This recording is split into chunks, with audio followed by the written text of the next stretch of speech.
बिस्मिल्लाहिर्रहमानिर्रहीम अस्सलाम वालेकुम ग्रानो कतुनको प्रोग्राम करा खबर सरा जेम्स तासु कोरपा फिदादिल दा प्रोग्राम तासु पाकिस्तान टेलीविजन पे खोर मरकज़ ना पीटीवी नेशनल बांधे नेख पनेगा गोरे पदी प्रोग्राम के बा नन मुंग खबर को द ईरान और द अमरीकी जंग और ब्या पाए कि द पाकिस्तान सफारती कोशिशुना तासु पदा दा पे इस्लामाबाद के पहला मरहला के मुज़ाकरात शू बराह रास्त मुज़ाकरात द अमरीकी और द ईरान अगेन पस ढेर ज़्यादा इम्कानात पैदा शू छे ढेर ज़्यादा पॉइंट्स बांधे इत्तेफाक शू उदा से पॉइंट्स चिपागे बांधे ला इत्तेफाक न शोए नो तासु पता दा तासु याद दी ची द अमरीकी द वफद सरबरा द अमरीकी नायब सदर जेडी वेंस ब्या पाकिस्तान न तलो उस यो 100 घंटों की मुंगदाव कतल ची 48 घंटों के दुवजला अब्बास अरगची द ईरान वज़ीर ख़ारजा पाकिस्तान तरागो योजल पाकिस्तान तरागो ब्या ओमान तलाड़ो ब्या वापस पाकिस्तान तरागो आगे न पस ब्या दे रूस तलाड़ो सूरत हाल सदे बुनियादी रुकावट सदे द अमरीकी और द ईरान तरमियान सच कम मुज़ाकरातों के कम खंडू नदी कम डेडलॉक थे आगा पर कम पॉइंट्स पांदे दे पदे खबर को द आबनाए हरमुस हवाले सरा से सूरत हाल दे उस ईरान शिकायत तोड़े दे अक़वाम मुत्तहिदा था चे अमरीकी नाकाबंदी करे दा आबनाए हरमुस और बहरी जहाज़ों द ईरान पर कब्ज़ा किया गसी दी दे हवाले सरा दावे लिखी माहिरीन दावई चे रुकावटों नोर हम ज़्यादा शवे दी कशीदगी नोर हम ज़्यादा शवे दा खोस जिन इशारे दा से हम मेलो शवे दी चे द इस्लामाबाद टाक्स हवाले सरदा खबर की चे दा यो प्रोसेस थे दा रवान दे और ब्या बैकडोर राब्ते हम बहाल दी द पाकिस्तान अस्करी और द पाकिस्तान सियासी क़यादत चुकम दे आगा भरपूर दा कोशिश कई चे खबर तेरा जोड़शी द अमरीकी और द ईरान तरमियान से और ब्या पदे के खसूसी तो बांधे आगा सूरत हाल चिकम पर मशरक़ वस्ता के दे या द मुल्क मुख्तलिफ़ मुल्कों मैशतुना दिन ढेर ज़्यादा मुतासर की द तेल बकीमतों के ढेर ज़्यादा फ़र्क रागले दे पाकिस्तान के हम मुंगदा गोरू चे ढेर ज़्यादा फ़र्क चिकम दे द तेल बकीमतों के रागले दो ब्या नूर द दुनिया मैशतुना ब्या मशरक़ वस्ता आगा मुल्कुना चिकम द तेल पैदावार हवाले सरा ज़ाहिर खबर दा चा गई यो किरदार दे द दुनिया पर मैशतुनों की ओबिया चिकुम लार बांधे द दी द तेल जहाज़ुना तेरीगी आगा लार बांधे उस घटा लांचा दा मख के वेली के दल दा चे यानी अमेरिका या इसराइल चे पे ईरान बांधे हमले उकड़े नो दा वेली के दल चे 100 रज़ों के बाद पे ईरान के रिजीम चेंज शी द ईरान न्यूक्लियर प्रोग्राम हवाले सरा ढेर खबरें उशवे ओसम खबरें रवानी दी चिकम इनरिच्ड यूरेनियम दे दागे हवाले सरा हम मामलात ला पाते दी अमरीकी वेली दी चे मुंग बाप हिस्स सूरत दा इजाज़त न वर्को चे एटमी हथियार दे जोड़ की ईरान बल तरफ था घाटा मामला बज़ाहिर चमुक तख्कारी आपना हरमुस बांधे कारी पदे टोलो मामला तो बांधे खबरें को इम्कानात खदशात सदी मुस्तकबिल के से इम्कानात तीचे द अमरीकी और द ईरान व ब्या मुज़ाकरात कीगी बराह रास्त कीगी या बा इनडायरेक्ट कीगी मूसरा स्टूडियो के नास्ती द बैनुल-अक़वामी उमूर माहिर खबरियाल सर सहाफ़ी डॉक्टर यूसुफ अली साहब सासुदा रातक डेरा मनाना जी डॉक्टर साहब मुंग का खबरों को यानी यो खो मुंग दाव कतल चे ढेर तेज़े सरा पर मख्तगो शो ढेर तेज़े सरा दुआना फ़रीक़ैन तैयार शो पाकिस्तान बांधे एतमाद शो पाकिस्तान ता दुआना मुल्कुनु वफूद रागलल यो वफद जेडी वेंस क़यादत कोलो दबल वफद बाकिर कालिबाफ क़यादत कोलो चे अब्बास अरगची पके शामिल हो उस ब्याद द्वेम मरहले खबर के दा मियस की दा खंड सदे रुकावट सदे बुनियादी डेडलॉक सदे ईगो मसला दा या यानी अमेरिका के दनाना या पे ईरान के दनाना इख्तिलाफ राय दा मुज़ाकरात हवाले से ढेर मनना फ़िदा ज़रा वक्तों पारा और तुमरा अहम मौजू बांधा प्रोग्राम पारा बिल्कुल तासु टिको आए असल की दुनिया और द्वाड़ो मुल्कुनो और द रीजन द टोलो ना घट ज़रूरत दे टाक्स नमक की और बंदो सीज़ फायर कच जंग वो और जंग ढेर ज़्यादा ख़तरनाक हद तरह से दिले और आगे नोर ढेर ज़्यादा ख़तरा पैदा के दिला चे अगर कन्वेंशनल जंग न्यूक्लियर जंग तब बदल शी नो अगर टाइम के पाकिस्तान ढेर ज़्यादा टाइमली और ढेर इफेक्टिव रोल प्ले को चे अगर जंग ये बंद को सीज़ फायर को और वह सीज़ फायर बाने उमदल ते कि मुंग खबर कड़े हुआ चेयर दा सीज़ फायर दा सीधे चले कदा द जंग ज़ाहिर खबर दा ईरान खुचरे हम जंग न वक्तो और अमेरिकी तखपल जोर और اسرائیل ته خپل زور په دغه 18 ورځو کې معلوم شو. نو امریکا بیا وخت چې جنگ دی بند شي، خو هغه سره بیا لکه هغه جنگ هغه په تاوان باندې یا بیلات باندې خو نه بندول غوښتو، هغه ته پکار و چې زه د ګټې اناونسمنټ وکړم او جنگ بند کړم. بهرحال هغه نیوکلیر هغه تھریټ چې ورکو، نو هغې نه پس هغه ته دا غټه بانه ملاو شو چې یاره سیز فایر وشو، پاکستان پکې رول پلی کو، هغه پاکستان ډېر زیات اپریشیټ هم کو. خو بیا د هغې دواړو هغه مسلې حل کولو ټاکسو، نو د یو طرف نه هم مطالبات رااله، بل طرف نه هم رااله مطالبات. ټول دنیا ته خبر ده چې څنګه رااله مطالبات. 10 پوینټ ایجنډا رااله، 15 پوینټ ایجنډا رااله، خو هغه زمونږ د ټاکس لکه د ټولو نه غټ کامیابي دا وشوله چې ټاکس براه راست شو، په اسلام آباد کې وشو، د پاکستان په کوشش وشو، او د دواړو طرف نه ښه ټاپ لیول ډیلیګیشنز راغلي. یو طرف نه د امریکي نایب صدر ډېره موده پس پاکستان ته راغی، 20 کاله تقریبا شي چې مخکې راغلی امریکي نایب صدر، نه پس دا په اوله بیر راغی. دویم طرف ته د ایران هم چې اویلیبل کوم قیادت پای کې ټاپ موسٹ ډیلیګیشن دا کې راغی. خبره بهر هغه ټایم کې موږ دا وی او سم دا وایو چې دا د 500 کالو کشاله و، او د 500 کالو کشالې کې مخکې هم جنگونه شوي دي، خدا سي جنگ نه شوی، دومره غټ سکیل باندې جنگ نه شوی. د هغې تھریټ د نیوکلیر جنگ مخکې نه پیدا شوی. نو هغه د 500 کالو کشاله په 40 غنټې کې یا په 21 غنټې کې حل کېدل دا پوسیبل نه و. دواړو ته لکه یو ته خو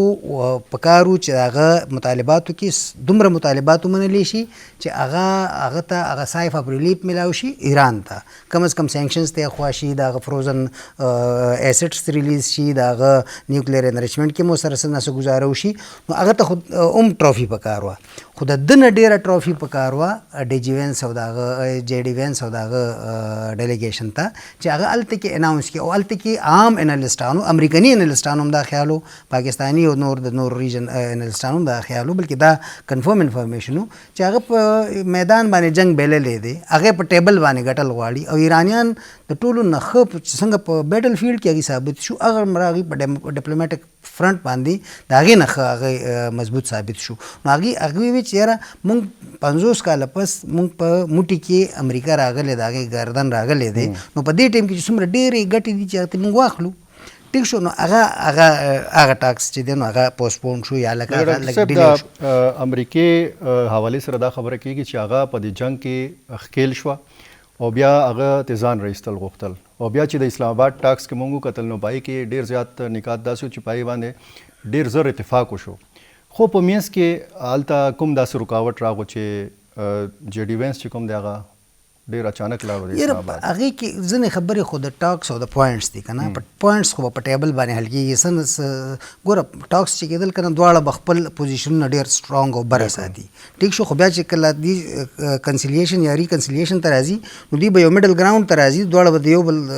خبره مني که نه. په هغې کې زه یو وجه خو مین دا وه چې لکه اوس ابنای هورمز باندې خو اګریډ وو، هغوی نیوکلیر انریچمنټ بیسیکلي هغوی به اناونس کوو که نه چې یاره دوی فولي مونږ د دوی نه نیوکلیر دا چې کوم انریچډ میټیریل دی دا هم ترې واغستو په قبضه کې، او دوی به نه کوي، دوی به 0% ته انریچمنټ راولي. مخکې چې څنګه ایران اګریډ شوی په اوباما په فارموله کې د هغې نه به هم کمی، ټیک شو. نو هغه به ټرافي وه، ځکه چې اوباما چې په کوم اګریډ شوی هم چې هغې ټرمپ هم اګریډ شوی ته خو نه پکار، نه هغې ته سکسس پکار. دویمه د هغې نه غټه خبره دا ده چې په دې ټاکس کې سپایلرز وو، داسې قوتونه موجود وو چې هغوی دا ټاکس سپایل کول. لکه اوس سمپل چې سړی براډلی وایي که نه، په امریکن ډیلیګیشن کې داسې کسان موجود وو چې هغوی ډایرکټ د اسرائیل سره کنټیکټ کیو. نو او اسرائیل یا انډیا ایون دوی چرې هم نه غواړي چې روغه دی وشي. ځینې ایون په مسلمان ملکونو کې یو ملک دوه داسې و چې هغوی نه غوښتل چې روغه دی وشي، سپایلرز وو. نو سپایلرز هم خپل رول پلی کو. بالکل. موږ سره راغلی دی سټوډیو ته ظاهر شاه شیرازي صاحب، تاسو هم ماشاءالله د بین الاقوامي امور ماهر یې او ډېر ستر خبریال یې. په دې ټولو معاملاتو باندې ستاسو ډېر جوور نظر هم دی، تاسو د راتګ ډېره مننه. شیرازي صاحب، که زه د ابنای هرمز حوالې سره خبر وکړم، په هغې به هم خبرې کوو، خو د انریچ کوم یورینیم حوالې سره خبره کېږي. د عباس ارغچي د ایران وزیر خارجه چې دا دویم ځل پاکستان ته راغلی او بیا راغو دریم ځل، په دې دوران کې د ایران قیادت نه یو بیان داسې راغو چې په هغې کې دا ویل کېدل چې که دوباره چېرته د خبرو اترو سلسله شروع کېږي په اسلام آباد کې، نو دا به د آبنای هرمز حوالې سره وي، دا به د نیوکلیر پروګرام حوالې سره نه وي. نو آیا دا ممکنه ده چې ایران د دې ته تیار شي چې خپل یورینیم د چېرته دریم ملک ته ورکړي یا د بالکل زیرو لیول ته راولي؟ ډېره مننه. یو خو د لیټ راتلو معذرت. فدادیل صاحب اول خو مونږ اوس دا ټایم ګڼو چې کوم دا موجوده صورتحال دی دغه چکن فایټ شو، مطلب چې چرګان وروستو کېږي نو هم کار نه کېږي او که مخکې راځي نو دس از لایک اوس یو خلکو ته د ټرمپ د نان سیریس ایټیټیوډ د وجې یعنی یو سیز داسې جوړېږي لګیا دی چې مونږ انسرټن یو چې اوس به څه کېږي. بیا خلک د ګارنټۍ خبره کوي نو دې حوالې سره دا خبره لکه د جوک هم کېږي چې لکه میلانیا ټرمپ د ټرمپ ګارنټي نشو ورکولی نو زموږ فیلډ مارشل یا پرایم منسټر به څه ورکړي. خو یو خبره ډېره دا ټایم کې تاسو ګوري ایران ډېر ښه پوزیشن کې و چې کوم جنګ هغه په خپل ریزیلینس وګټلو، په خپل په ټیکنیکل سپورټ یې وګټلو، مې بي سم فورن سپورټ د وجې مو وګټلو، بل د ټول نه غټ دغه ریزالو و چې هغه رژیم چینج هم سسټین کو ورسره آن سلاټ د دومره غټ ملیټري مایټ B-52 او F-35 بلکې تاسو وګورئ دا ټایم د ټیکنالوجي وارفیر کې ایران د امریکې ټوله ټیکنالوجي ډسټرای کړه، یعنی مطلب د پیټریاټ نواله د آیرن ډروم او د ډیوډ سلنګ پورې کوم داسې شیز دی چې هغه تباه نشو. د دې مطلب دا دی او بل د میډل ایسټ 1.5 کالو اډې هغه ډسټرای شو، نیوټرلایز شو. میزایل برای راست تل ابیب ته ورسېد. تل ابیب ته ورسېد. بالکل لکه دومره تباهي چې تاسو نه اورېدلې چې په رفاه کې په تل ابیب کې یا په جافا کې شوی چې څومره د ایران او د اسرائیل په جنگ کې وشوه. یعنی تاسو دا ټایم کې وګورئ یو ډېره عجیبه خبره ده چې د اسرائیل طرف نه یو سټیټمنټ نه راځي، نه د نتنیاهو هغه اګریسیو ډیزاین شته او نه ایکسپنشنست ډیزاین شته. راځو تاسو د خبرې ته چې انریچ یورینیم، ګورئ انریچ یورینیم چې کله د رضا شاه پهلوي په وخت کې یعنی په خپله نیوکلیر پاور پلانټ هم امریکې ورکو، 550 کیلوګرام یورینیم هم امریکې ورکو چې ایران د خپل ملکونو دپاره ایټم فار پیس استعمال کی. نو اوس کم قیامت رالو. بیسیکلی ما خبره ده ویپن اف ماس ډسټرکشن شو یا القاعده شوه یا مطلب دا ده چې د 9/11 سسپیکټ شو. دس از د سیم نیریټیو چې کوم امریکنز کې لګیا دی، دا یو نیریټیو دی. غالبا دا ټایم کې چې د ټاکس د فیلیر کومه غټه وجه زه ګڼم چې ایران لږ ورته لوز هم کو خپل ګراوند. ریزن دا دی چې دوی ښه ښکلی گیم کولی شو، خو اوس امریکنز چې کوم دي ابنای هرمز ایز ا اکنامک چې کوم موږ وایو که نه لکه د ایران خلاف ایز ا اکنامک ویپن یوز کوي. ایران به سروایو هم کی، خو که فرض کا د هغه آیل پروډکشن لګیا دی مطلب هغه سټوریج کیپیسټي ختمیږي ورسره چې کوم زموږ دا خیال و چې غالبا ابنای هرمز به ایز ا ټول استعمال کی یورپی یونین یا بل نور ملکونه لکه دا یعنی یو لحاظ سره شیرازي صاحب بلیکمیل کی بطور ویپن خو ایران نه کوي استعمال، پده چې د جنگ نه مخکې خو د ابنای هرمز دومره ذکر به نه کېده. ګوري اوس پورې چې کوم سیس ته د چا خیالو د خلکو دا خیالو چې د ایران میزایل سیسټم یا د ایران چې کوم نیوکلیر هغه د کیپیبلیټي ده هغه د خلکو دپاره تھریټ ده. خو دا نه چاته نه پته چې دا یو بل یعنی یو ډېر غټ ټول هغه سره شته چې په هغې باندې هغه ټوله دنیا وخوځوله. دا منلو خبره ده. دا ټایم تاسو وګورئ امریکې صرف خپل یعنی ملیټري جنگ نه دی بللی، هغه فاینانشل جنگ هم بللو. نن ټول یورپی یونین ټول یورپی ملکونه د هغه نه لرې شو. میډل ایسټ کې د هغه اتحاد ختم شو. دا ډېره کلیر خبره ده چې کله دا جنگ ودرېږي چې کله هم ودرېږي بل ولاړ خو دی. تاسو ګورئ لکه دواړه جنگ نه غواړي، څنګه چې یوسف صاحب وویل چې دواړه وین وین پوزیشن ته تلل غواړي، خو څنګه د دې ډیکلیرنس دپاره پاکستان خپل یعنی فیس ضرور ورکو. امریکې اوس هغه پوزیشن لګیا دی میسیوز کوي. ایران لغونته ما ته دا ښکاري چې آن بیک فوټ بیکاز اف د ابنای هرمز والا ایشو چې که د دې د تیل سټوریج ختمیږي، د تیل نه وځي، د سیل نه کیږي اپارټ فرام چې چاینا یا هغه ملکونه چې کوم امریکا ورته اجازت ورکوي نو لږ پرابلم به وي. آخري ټایم کې د پاکستان یو ټیکنیکل گیم وګورئ تاسو چې د 2008 مونږ کم ایس آر او چې کوم د یعنی ټرانزټ ټریډ اګریمنټ و پاکستان هغه اکټیویټ کو او ناو تاسو ایران ته سپیس ورکو. یعنی د ټرانسپورټیشن دپاره، د بزنس دپاره او د تجارت دپاره نو دا یو ډېر لوی ټرننګ پوینټ دی. دې کې تاسو سوچ وکئ بیا د عباس عراقچي چې کوم وزټس دي د عمان پاکستان او بیا د پاکستان د آرمي چیف په جهاز کې بیا عمان ته تلل بیا رشیا ته تلل، دا ډېر امپورټنټ دی. لکه زه دا ګڼم چې امریکا دا ټایم کې یعنی زه کله خبره کوو لکه یا خو ایگزیجریټ هم شي چې د امریکنز ایز ا ډاون فال ایز ا امپایر after 250 years شروع شو. تاسو نن وکتلی چې چارلز الته لکه ډېر یو جوک ونته وکړو چې موږ د پریزیډنټ ټرمپ نه اورېدل چې کوم یونایټډ سټیټس نو ټول یورپی یونین به جرمن ویلو نو هغه ورته ویل چې موږ هم یریدو کې دي چې دا ونیو چې موږ هم فرنچ ویلو بټ اټس ا ویری کلیر میسج چې امریکا کو سروایو کوي هغه د خلکو پر ریسورسز کوي ا د میډل ایست پر ریسورسز هغه د یورپی یونین پر ریسورسز چې تاسو د فرانس نه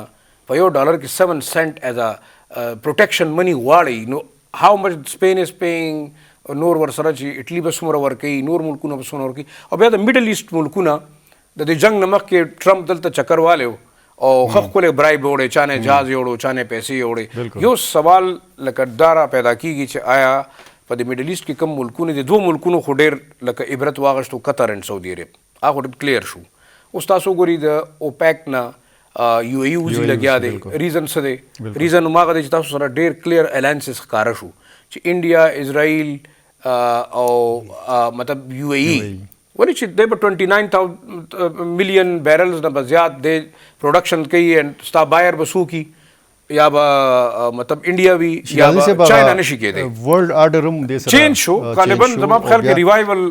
یو ریشیپینګ وشو بالکل ډاکټر صاحب څنګه چې شیرازي صاحب وې یو خو یو چې کوم تاثر دی د سپر پاور چې امریکا سپر پاور دا نو ظاهر خبره ده هغه سلسله اوس متاثر کیږي بنیادی کوم د اسلام آباد ټاک څخه خبرې وګورو نو پای کې تاسو دا خبره وکړه بلکې شیرازي صاحب وکړه چې کله غټلې جنگ د مذاکراتو تراشي نو کله کله بیا فریقین حواله سره دا خبره کیږي چې پلان کې فریق غټلې جنگ په مذاکراتو ټیبل باندې وبېللو نو آیا دا تاثر په امریکا کې یا په ایران کې دننه دا بنیادی رکاوټ چې دا په دې خبرو کې یو بریک راغو دا اصل کې تاسو چې څنګه وایي کنه د ټاکس کې د بریک راتللو یو وجه خدا هم د څه څنګه وخت وی کنه چې 500 کالو مسله وا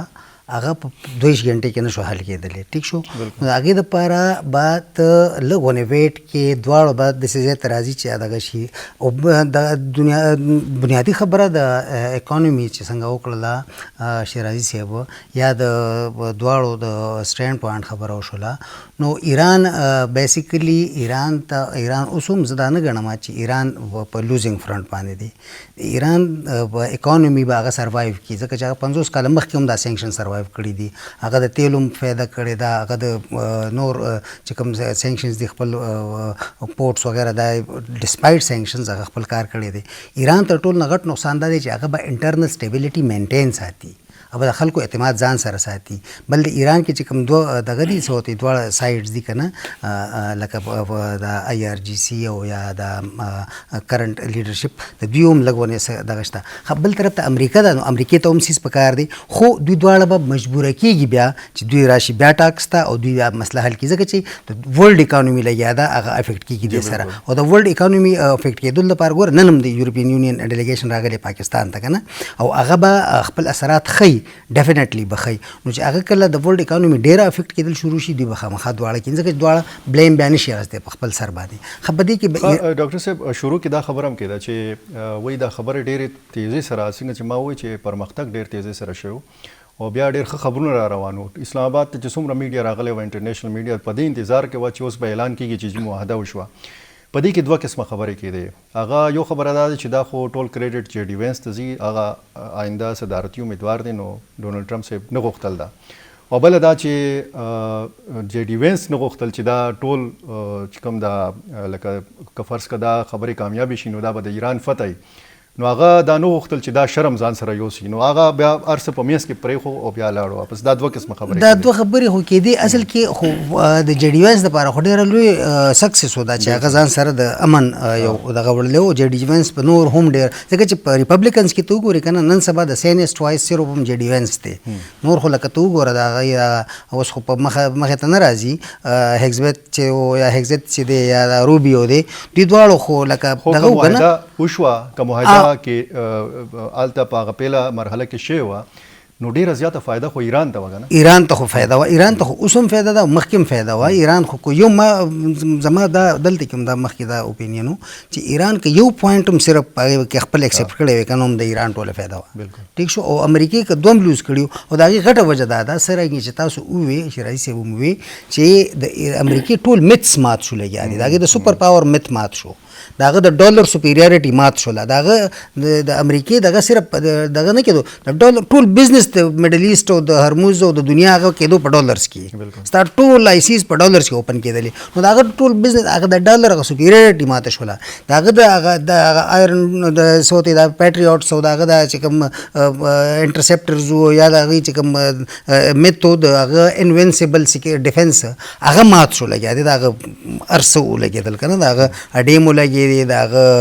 بیری بیړې مو لګی دی دغه جازو نمبر پرې وتل ټیک شو نو هغه ټول میتس ګوره د پاور ډاینامیکس کې دا دی کنه چې یوازې یو خو پاوري په ګراوند باندې یا په ټیبل باندې یا ستا په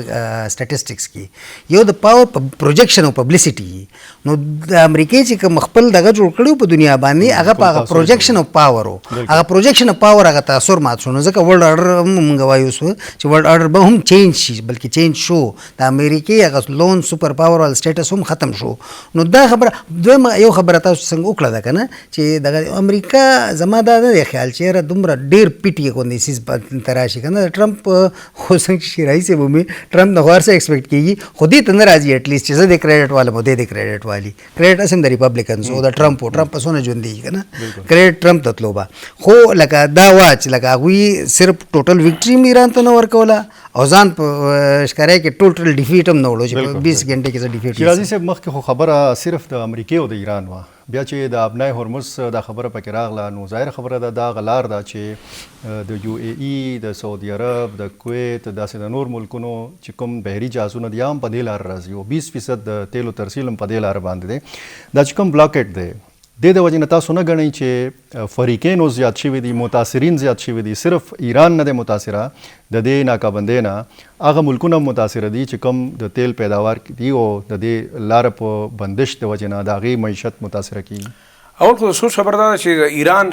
سوري د امریکای څومره ریلاینس په ابنای هرمز باندې 5 to 10% اسې خبره ده او زیات تر روم نه تاسو کو دا وری لکه د یوسف صاحب چې کوم خبره کوي خو د پټرول ډالر چې کوم اکانومي وګنه هغه لګیا د ایران پر رین کې یا په مطلب دا چې په سعودي ریال کې یا په بل کرنسی کې یا په بارډر سیستم کې کو فرض کړه ایکسچینج شروع شو یا د بریکس کنټری چې کومه کرنسی دا غي انیشیټ شو نو تاسو د پټرول ډالر چې کوم څومره ریونیو وا لکه تاسو امریکای ته ډېر آسان و چې څومره ډالرز په کار شپه بچاپ شو بس ډالر خو داغه دی بیا تاسو ګوري چې 47% اف د ورلد ریزرو سټیل امریکن هولډ کوي لګیا دي لکه د امریکای ډیکلاین باندې به ټایم لګي دا ټول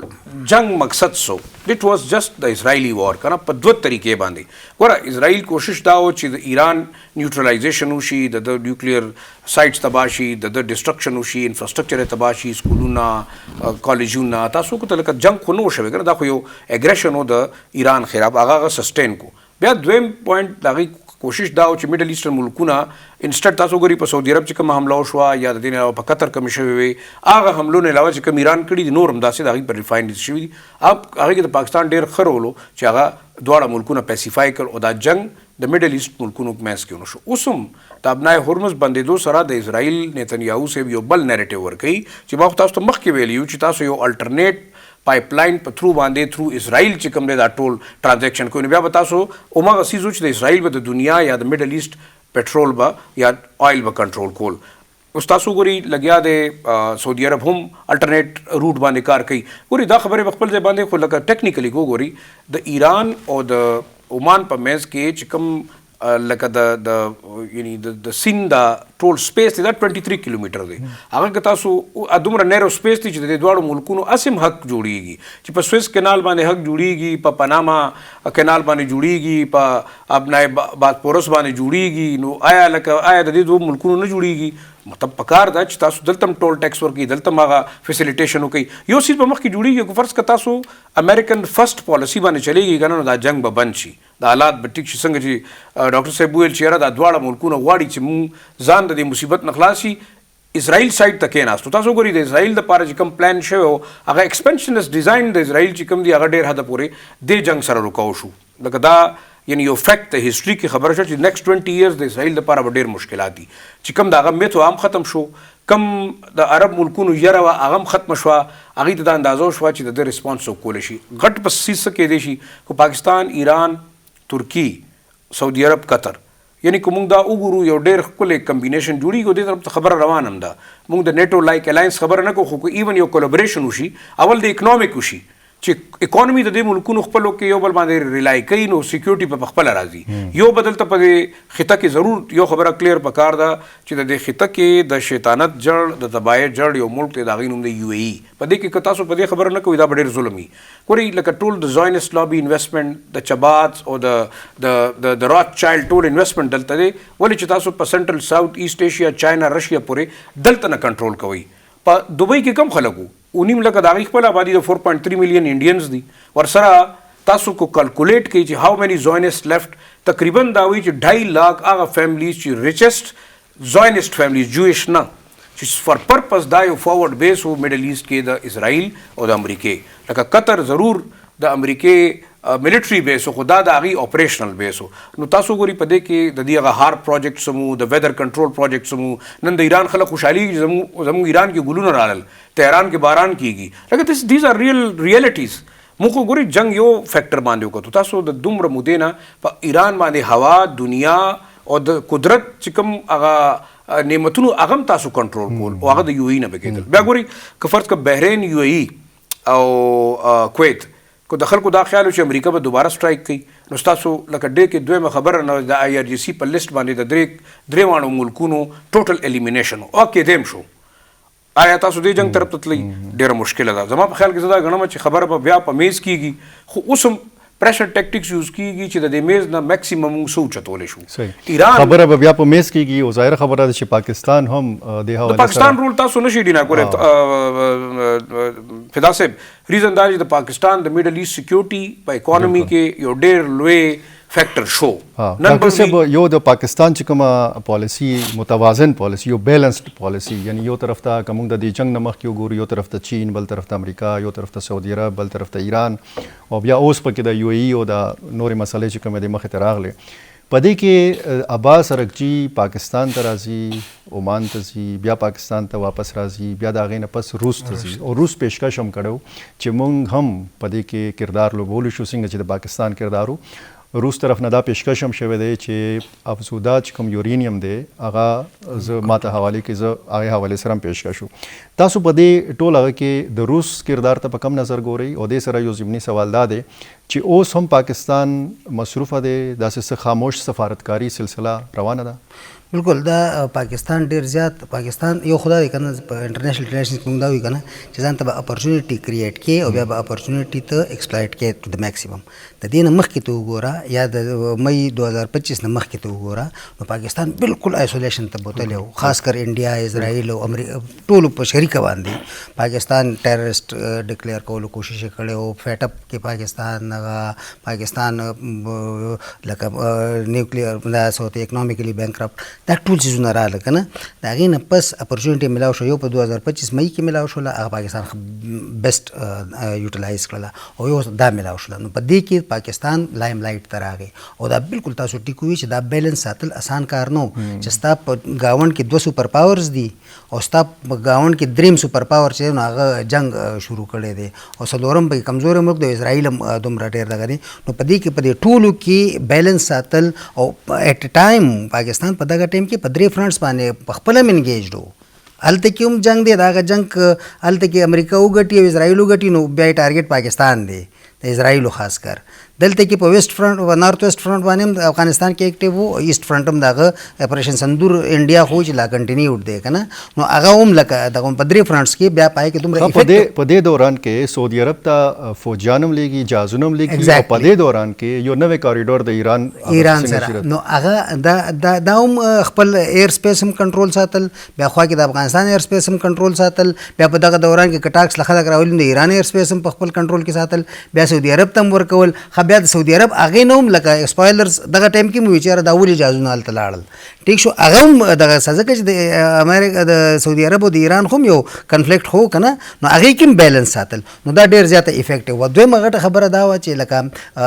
رشا او چاینا دا دغه چې نو یو دا مو د عراقچي په دې ویزټس کې هغه یو پلین هم لکه څنګه چې تاسو وختي ذکر وکړو یو فیزډ ریکنسیلیشن دپاره هغه یو پلین هم ورکړو چې اول دی ابنای هرمز باندې کولاو دي چې په دې خبره وشي بیا به نیوکلیر انریچمنټ ګورو که نه کوم چې امریکایي وي چې نه موږ داسې نه منو. خو د هغې سره یو دا خبره هم راغله په میډیا کې هم راغله، خلکو هم پرې خبره وکړله چې دا دریو ته د تھینکس ګیوینګ دپاره تللی و. پاکستان ته 2 پیرې راغی، مسقط ته هم لاړو او دغه ته عمان ته هم لاړو او دغه ته هم لاړو، د رشا ته هم لاړو، چاینا ته لا نه وړو که نه. خو چاینا سره لکه نور کېدای شي بلا شي ریزنز وي، خو پاکستان په دې ټایم کې او اوس هم پاکستان ډېر اکټیولی لګیا دی چې هغه د سیز ریکنسلیشن ته لاړ شي. او د هغې فروټس هم پاکستان ته الریډي راتلل شروع شوي دي، څنګه چې تاسو وی که نه کریډور په شکل کې. تا زموږ سنټرل ایشیا سره نن سبا بلاکیډ دی، تېر شوي 100 میاشتو نه بلاکیډ دی. د پاکستان الوګان خراب شو، مالټا خراب شوله، کینو لا نه وړو اخوا، دا شان د افغانستان هم ډېر تاوان شو. خو لکه هغې دپاره الټرنیټ روټ دوی دغه کو، او دا مخکې دوی نه شو کولی، مخکې چېرته کولی شو، مخکې خو ایون پایپ لاین ایران خپل جوړ کړی دی، خو نشي راړولی. نو دې ټاکس دوران کې پاکستان امریکایي سره هم خپل دغه جوړ کړل او دلته کې هم خپل دغه یې وکړو. بل دا دی چې په دې دوران کې څنګه چې شیرازي صاحب وي دا بالکل کلیر شو، فرینډز او فوز مخکې پته وه، اوس نورم کلیر شوله چې دوبۍ څه ده او د هغې او هغې له خدای پاک هم وګوره دې جنګ چې دی نو امریکې مت هم مات کو، د هغې سوپر پاور سټیټس هم مات کو، هغه ته هم ډیفیټ ورکو. خو دا اسرائیل چې خاموش شو که نه، دا هسې خو خاموش نه شو، څنګه چې شیرازي صاحب ووایي که نه، اوس هسې نه وایي. اوس څه وایي نتنیاهو چې ما ته خو کینسر شوی دی، زه خو بیمار یم، اوس هغه خپل ځای کې سمپتیز ګین کولو کوشش کوي که نه. ځکه چې اسرائیل خو اول چې څنګه ووایي شیرازي صاحب چې ایکسپینشنست ډیزاین و، هغه د هغې دپاره اتنیک کلینزینګ کوو، په خپل خواوشا کې کوو، غزا کې او په ویسټ بینک کې کوو، او هغه خپل ګاونډیان کمزوري کول یا یې ماتول، څنګه چې سیریا ماته کړله، څنګه چې دغه کې خپلې خوښې حکومت راوستو، په ایجپټ کې کوشش یې وکړو که نه، هغه یې وکړو. خاص څنګه چې عراق باندې اټیک شو، نو ایران هغه ته تریټ وکړو که نه، ایران هغه ریک کو. نو دې نه هغه د اسرائیل هم لکه بشا لاړو، او اسرائیل لکه دا څنګه چې شیرازي صاحب بالکل ټیک وي چې هغه به د دې اوس افټر میت به هغه ته پته نورم لګي چې دا به څومره، ځکه چې مخکې یو میت دا هم و شیعه سني چې دغه شوی و که نه، او سعودي عرب ته د ایران نه بلا جوړه کړې، ایران ته سعودي عرب نه بلا جوړه کړې، هغه میت هم مات شو. دلته کې هم هغه شیعه سني ډېرې زیاتې تبدیلیانې راغلې. ډاکټر صاحب موږ سره ټایم هم کم دی. شیرازي صاحب نه آخري که زه پوښتنه وکړم چې چین په داسې یو وړه معامله یا غټه معامله یا ډېر خاموش کردار په هر ځای کې لوبوي، په دې معامله کې د ایران او د امریکې معامله کې او بیا د پاکستان سالسي، د پاکستان اوس صرف دا سالسي نه ده چې پاکستان صرف یو میزبان دی یا یو سہولت ورکړی چې راشي او کینې اجره ده، د پاکستان یو ګارنټي خبره هم کیږي. نو په دې کې تاسو د چین هم څه کردار ښکاري؟ زما په خیال کې د چین ټول کردار دی. پاکستان چې دا ټایم څومره کوي، چاینیز همیشه د تھرډ پارټي په تھرو باندې لکه هغه فایټ کوي. چاینیز مئی 2025 کې د پاکستان په تھرو تاسو د دنیا نیمه ټیکنالوژي نیوټرلایز کا، او سو کارل یو میت چې کوم دلته و د رایزنګ سوپر پاور اینډ ایشین ټایګر را ختم شو. دویم په دې جنگ کې رشیا د خپل یوکرین بدل پورا واغشتو، چاینا هغه د دنیا ټول ټیکنالوژي چې کوم دا تھرو ایران هغه نیوټرلایز کا. دې کې لکه دویم شک نشته. تاسو ګورئ لکه دومره پریسیشن سټرایکس په تل اویب کې د هغې د موساد هیډ کوارټر، د هغې د سپیشل فورسز هیډ کوارټر، د نیتنیاهو د رونو کورونه، لکه دے آر آل ډسټرایډ. بیا هغه څیزونه چې داسې میزایلز و چې هغه لکه خلکو لکه په ټوکه به ویل چې هغه به لاندې بیسمنټ ته هم تلو. اټ مینس چې لکه اټ واز سو پریسایز. د چین ډېر لوی رول دی، اوس هم رول دی. اوس تاسو وګورئ دا ټایم کې چې غالبا کله نه اسرائیل ته د دې ملکونو نه یو پراپر کلیر میسج راغلی چې نو مور. تاسو په دغه کې وګورئ په یونایټډ نیشن سکیورټي کونسل کې چا قرارداد ویډیو کول، د چین او د رشیا رول شته. آخري یو خبره به زه کوم ډاکټر صاحب خبره کوله چې دا ټایم کې پاکستان د اسرائیل په شهرت کې کېناستو، یعنی د سعودي عربیس نه اسرائیل تل اویو 600 کیلومیټر دی. نو موږ ته هغه مثلا ختم شو چې زموږ میزایل 2900 کیلومیټر ولې زیات شو، امریکې نه دایر شو. اخر کې پاکستان ته چې کوم ډېر لوی فایده شوې ده، هغه موږ ټرمپ ته دعا کوو چې د نیریټیو بلډینګ خاص طور پر د مئی 2025 نه د پاکستان پبلسټي چې څومره ټرمپ وکړه هغه چا اوسه پورې نه ده کړې، اوس هم کوي. بیا موږ ګورو چې کله کله په د شر نوم خیر پیدا کېږي. او ډېره مننه شیرازي صاحب ستاسو د راتګ او د ډاکټر صاحب ستاسو د راتګ. کتونکو تاسو د دواړو مشرانو خبرې واورېدې، څنګه چې ما وویل چې یو شر هغه چې په مئی 2025 کې څنګه چې شیرازي صاحب ذکر هم وکړو، هغې نه پاکستان دپاره یو خیر برآمد شو. بیا په ایران افغانستان باندې چې کوم جنگ مسلط شو اوس د پاکستان دپاره چې څومره امکانات دي ظاهر خبره ده دا خبرې اترې به بیا میز ته راځي مذاکراتو ته به راځي او پای کې به ظاهره خبره ده چې ایران ته هم ډېره فایده وي پاکستان ته به ډېره زیاته فایده وي او موږ دعا ګویو چې په دنیا کې امن راشي په میډل ایسټ کې امن راشي زموږ د افغانستان سره معاملات چې کوم دی هغه هم حل شي خپل کوربافداري ته اجازت ورکړي الله